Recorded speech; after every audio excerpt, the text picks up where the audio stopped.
Hello Mellers, it is Saturday. I am at a park in Philly where the fountain is dry and people are just climbing all over the fountain. And there's a band playing and there's just a huge collection of people out. I'm not actually sure what's going on. I'm here because I went to a show. And now I'm just around whatever's happening. People sparkling. And a lot of drums. But yeah, I was going to tell you about the show I went to see, but I might move out of here a little bit before I tell you. We'd like to thank you all for joining us on this lovely walking tour of Philadelphia. We hope you all learned a lot, shut up!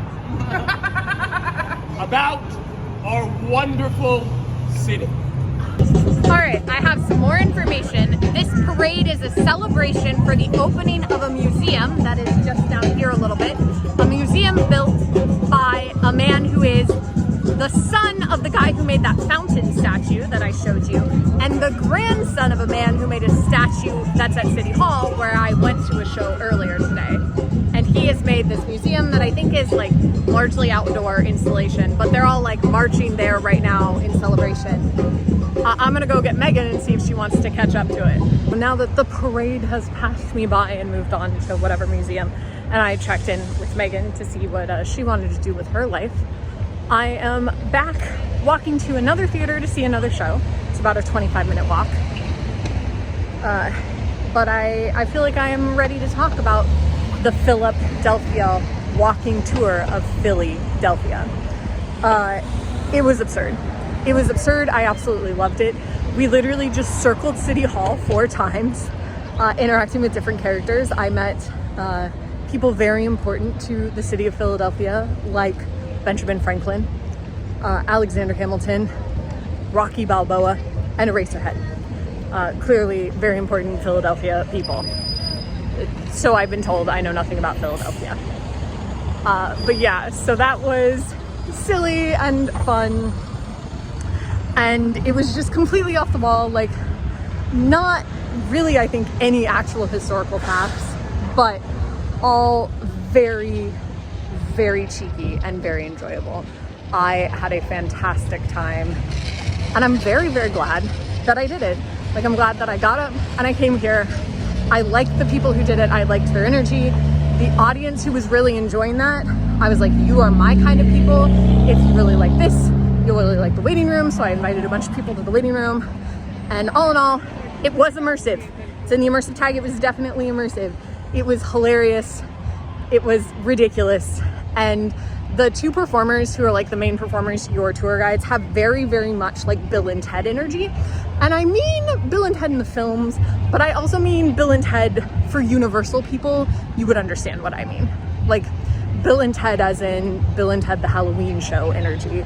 Like they just, they had that exact energy and it was so good. It was just so good. I'm so glad I went. I had such a good time. And now I'm seeing at least 3 more shows today, so let's go. I am walking back through the park that has the fine arts show right now, which I didn't show you on the way in, but I did film for some other friends. But anyway, there's a fine arts show happening, so there's a lot of like pretty art in this park. Like people set up booths and are showing off all their pretty art. But I just saw my second show of the day. It was called Pinky Promise. It's about a bunch of preteen girls at a summer camp in the summer of 2005. And it's about friendship and growing up, and it's a slice of life piece. It was a 90-minute show. It was very well performed. It's 3 women playing those preteen girls, like 3 adult women. And the energy was like very good. I super enjoyed that. And as a person who like, that is, I mean, I'm not quite, I'm a little bit older than that. I was 12, you know, I was a preteen in 2000. rather than 2005, but not far behind, and I remember a lot of that stuff. So it was like my high school days versus their preteen days.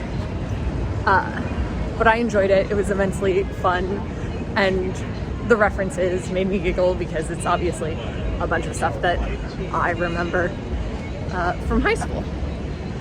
And it was well performed. The thing that amazed me the most is that their set was 3 trunks, and they managed to not only like use these trunks to store things in or whatever, but the trunks also became their bunks in the camp house, and they stood on them and they sat on them and they used them like to be around the campfire and to be the bunks in the house and like a bunch of other stuff, which I thought was really well done and a good use of props. But also I was just very impressed by these trunks and their ability to stand up to that abuse. So shout out to the trunks, I guess. And now I gotta walk back to Megan pretty quickly so that we can drive to another show.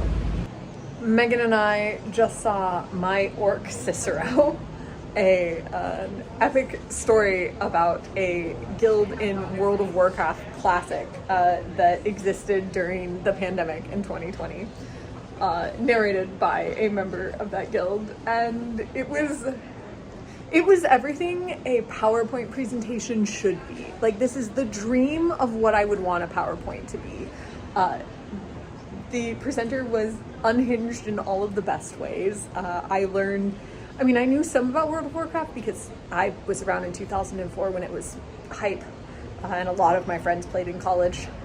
But it was fun to like hear different things and learn some things that I did not know. The energy was absolutely off the charts, and I enjoyed it thoroughly. Megan and I laughed a lot.